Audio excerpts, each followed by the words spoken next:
আমার আশেপাশে কিছু, কিছু মানুষের আমাকে নিয়ে কিছু অভিযোগ আছে।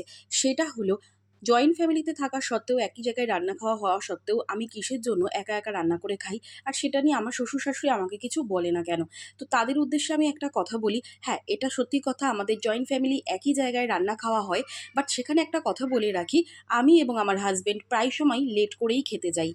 সবার শেষে যখন খেতে যাই তখন গিয়ে দেখি হয় ভাত থাকে তো তরকারি থাকে না, তরকারি থাকে তো ভাত থাকে না। বা কখনো, কখনো যদি তরকারি থেকে থাকে এমনই যে ২ জন মানুষের জন্য ১ পিস মাছ থাকে, ঝোল আলু কিছুই থাকে না। তো সেই মুহূর্তে ঝটপট করে আমি কিছু না কিছু একটা তরকারি হোক বা ভাত হোক আমাদের গ্যাসে রান্না করে আমরা ২ জন স্বামী-স্ত্রী মিলে খাই।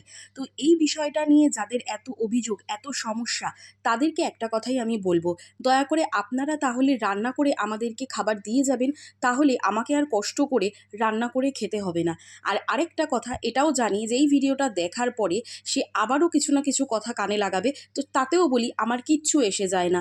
যার সংসারের খবর সেই বোঝে। আপনার সংসারের কথা যেমন আমি বুঝবো না, তেমনি আমার সংসারের সমস্যাও কিন্তু আপনি বুঝবেন না। তাই অন্যের সংসারে নাক গলাবেন না।